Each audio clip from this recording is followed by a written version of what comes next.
Okay, Gabe, there's one thing you're forgetting, as most people are probably going to forget. What? To have theta by itself. You got to get that k value by itself. Right. So nothing touching that theta value, or theta, in this case, or x if it was another question, right? So don't forget that, because that messes up the horizontal translation, right? Left and right. So I'm going to rewrite this equation to be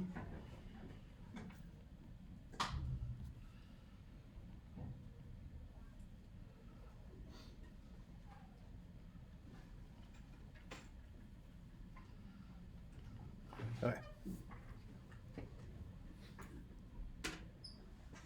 Now I'm happy, I think. Everyone else happy? Good. All right. So now, Gabe, you want to start with the x? Yes. All right. So we can slowly build this, but I think at this point, like I maybe overcooked this with the number of columns. We could probably start combining some of this. We could deal with all the x stuff and all the y stuff, and then just produce the new points and be done with it, right? So if I'm dealing with the x, what are we doing? Just remind me the mapping statement. So it's getting horizontally compressed by 1/2. Okay, good. And now it's getting moved over by 90 degrees to the right. Okay, so a portion of our mapping statement is going to be taking the theta values and cutting them in half, so half of theta, and then we're moving the graph to the right 90 degrees. Everyone agree? So I'm going to take all those theta values after I cut them in half and add 90 to them. Oh, sorry. And then that's what's happening to theta, your x component, if you will, and we'll just leave y alone for a minute. Is everybody okay?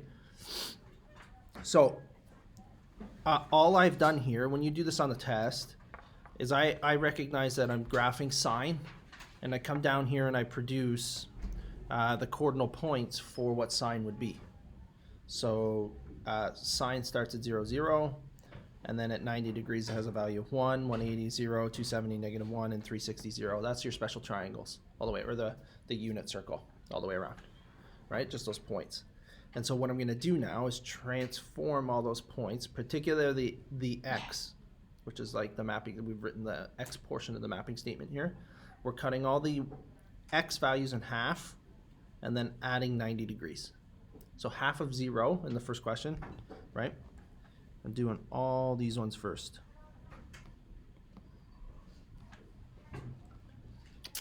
Okay, so take all those values, cut them in half. The y values remain the y values for the time being until I decide to transform them. Okay, so let's just do that. So half of 0 is going to be 0 plus 90, right, is 90 and 0.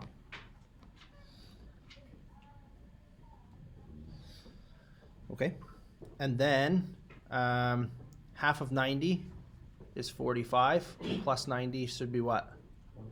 135. 135, right? So I get 135 and 1. Half of 180 is 90, plus 90 should be the 180 and 0. Half of 270 135 plus 90. 215, that sound right? No, it'd be 220. 225, right? 225? Yeah, 9 plus 3. Okay, almost there. And then half of 360 plus 90 is 180 plus 90 should be 270.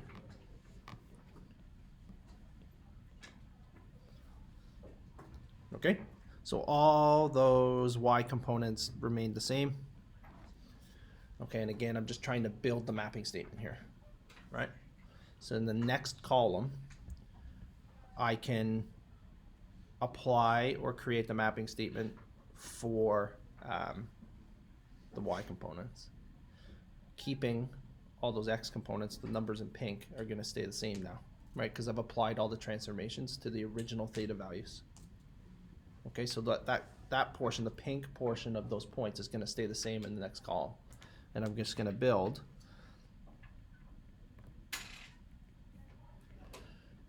the y's. So how is y being affected? What? Being cut in half and then being translated up through it. Okay, and this is going to be your final mapping statement.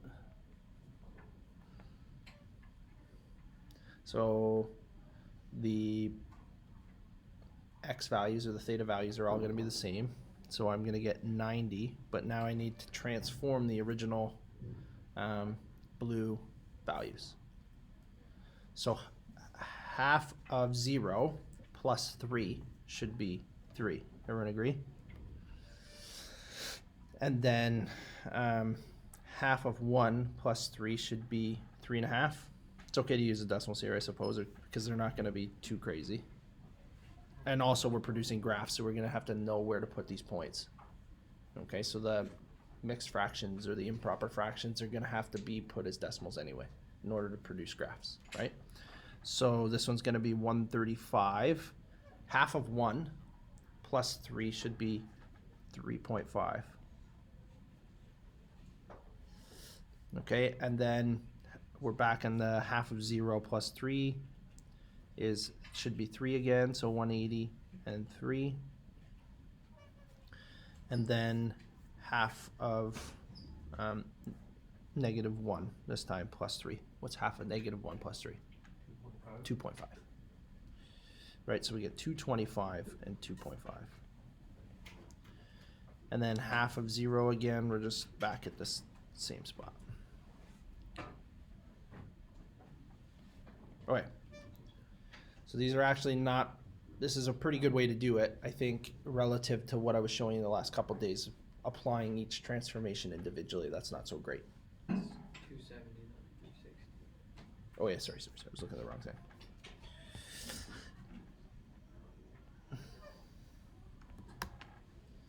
Okay.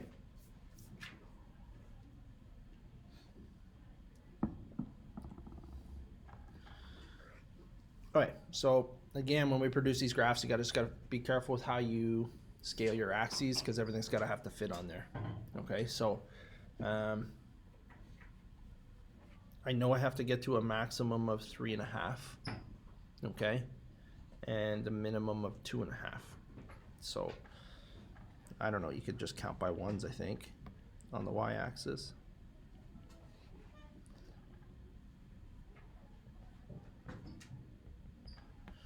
Okay, but now I am probably going to ask you to draw two cycles of these graphs. So just be careful with how to count, right? Or what you're going to count by. So what do you want to count? What's your scale going to be? It looks like there's a bunch of like numbers, like 90 plus 45 is going to be 135. So if I counted each box as 90, that might not be the worst thing in the world because half a box would be 45. But unless so, does anybody else have any other suggestions? Gabe? We could just we could have like, do it like every 2 boxes as like standard where it's like, oh, first box is 45, then 90. Okay. Can you fit 2 cycles on there with that scale? That's my question. You gotta keep that in mind, right? Can you? Okay. So every box is worth 45 degrees. Is that okay? That should work out. So I'll just count by 90s. Just like, I think maybe this is the usual scale that we put on this anyway. 270, 360, 450, 540, 630, 720. And we still got room to play with. Okay. 720, 810, and then 900. We'll stop there for a second. We'll just see what happens. Okay, so let's graph the original sine function, right? We'll do that in red. And we'll draw 2 cycles of it. Made a mistake on the bottom.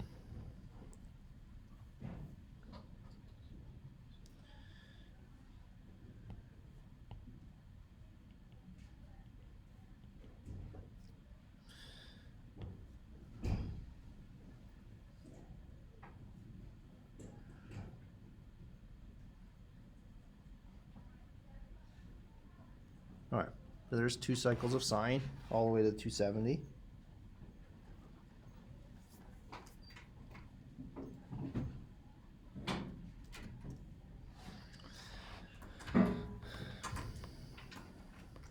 And now what you're going to do, you've already done all the work, which is nice, and I think this is going to be a way cleaner way to do this using the mapping statements. Okay? We just get to plot the points in this column over here. Okay? So 90 and 3. 90 and 3 is going to be here. Oops, that's a highlighter. 90 and 3. 135 and 3.5. 135 should be where? Between 180. Yeah, right here. Halfway in between, right? So 135 and 3.5 should be up here. And then 180 and 3. At this point, right, I think you got the idea of what the pattern is going to be. You ever see that? So you don't really need to look at the rest of the points either, right? You can just kind of look at the pattern and figure out what's happening, right?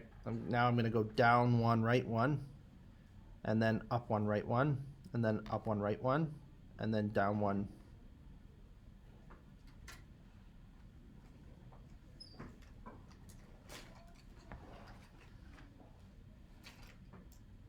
So actually not bad once you recognize what the pattern is going to be, and that's what is, I suppose the benefit of this is they are periodic and they're going to follow some sort of pattern. Okay, so that's going to be the graph of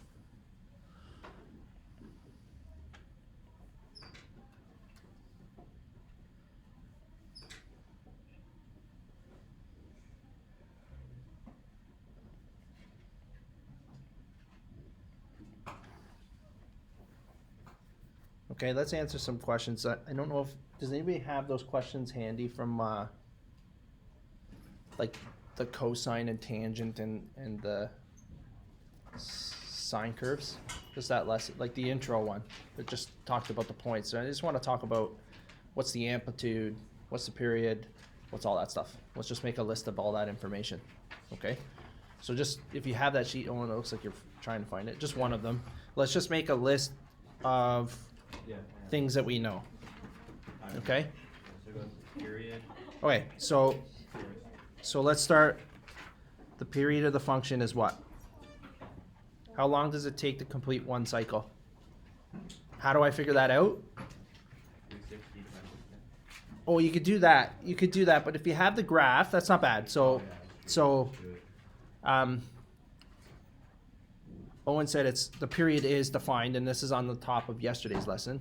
The period is defined as 360 divided by k. And in our question, the k value is what? 2.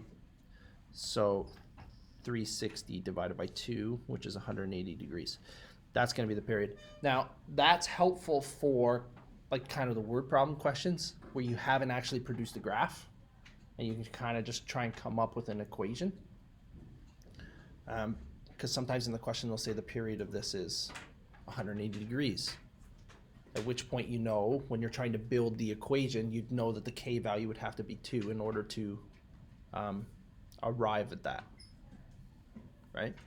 Because the period is equal to the 360, well, we already wrote that down, but k is also equal to 360 divided by the period.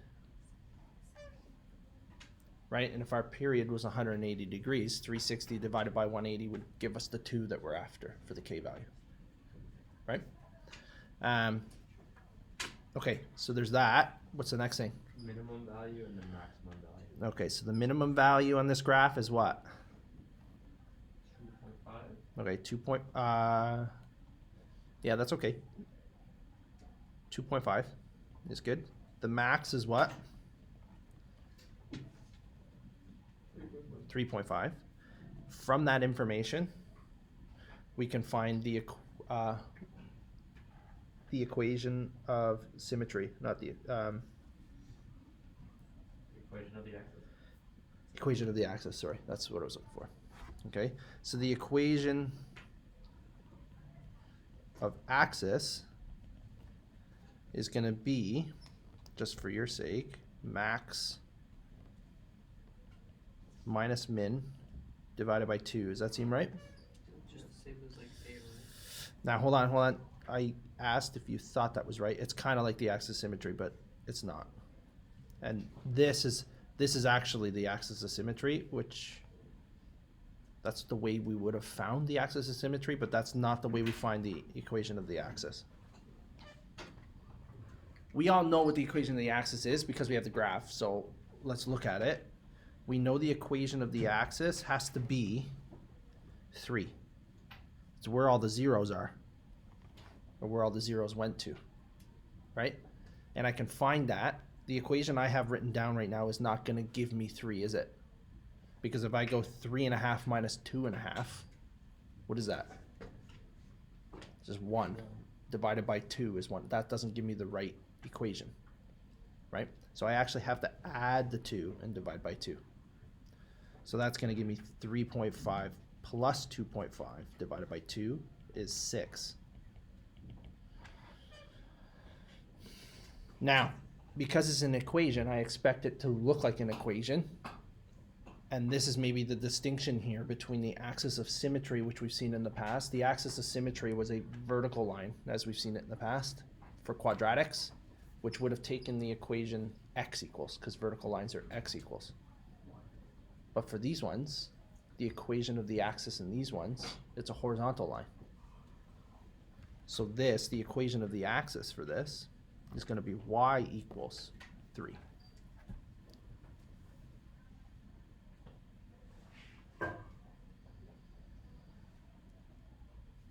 Okay. Now we should have. Is everybody okay with that? So just don't mix that up, right? Just try to keep this straight because I think it's pretty easy to mix it up between your axis of symmetry and the equation of the axis. Those are two different things. Okay. There should be something else. What else you got on there? Amplitude. Okay. And domain. The amplitude. The amplitude is what?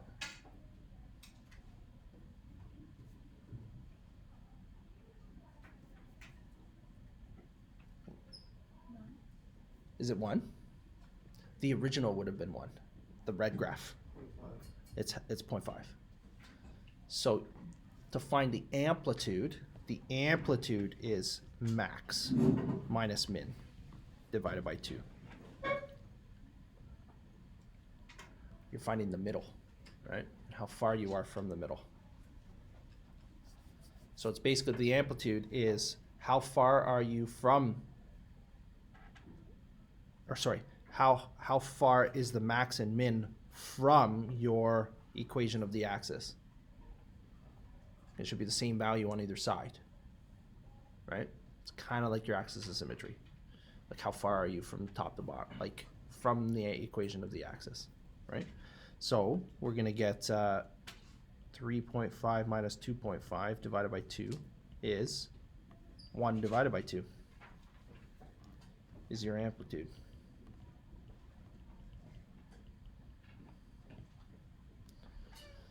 Now, where do you see the amplitude in relation to your equation?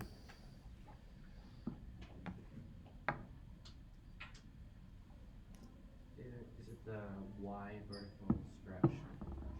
Yeah, it's the compression. The compression is going to dictate,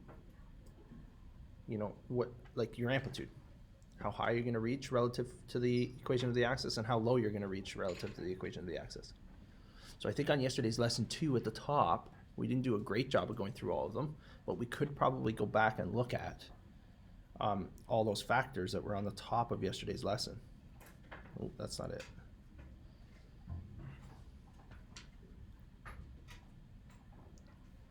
Right, and we see that?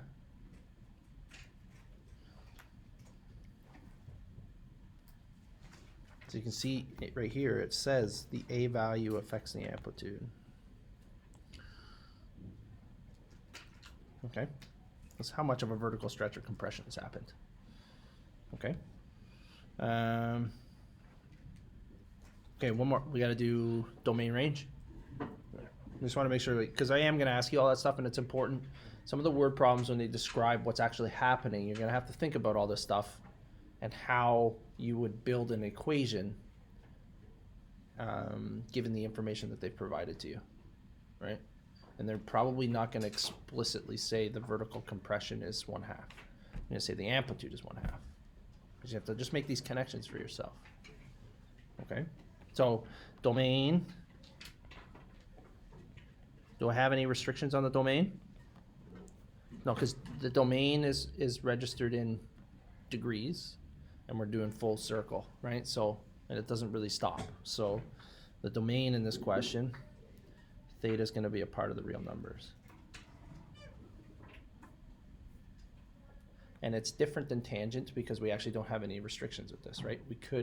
We have a y value for every single theta value I look at. I'm going to have a y value. Okay, and the range,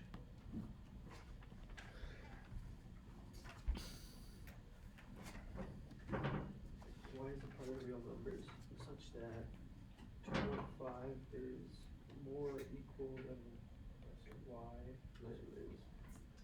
No. Oh yeah. And then more or equal to 3.5.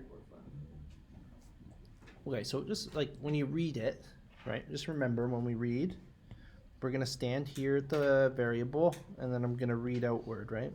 So this is the way I remember this. So it's y is always going to be greater than 2.5 or equal to 2.5, but less than or equal to 3.5. All right, so I'm standing at the variable and I read outward. Okay, and when you do that, you don't have to think about the signs. They always go pointing towards the right, and you put the low value on the left and the high value on the right, and there's no thinking. Right? That's your domain, or sorry, your range. We okay? That's a pretty long-winded, you can see how long those questions take, eh? Okay, I had a whole bunch of explanation in there too, but there's a lot of stuff going on. Okay? I'll hit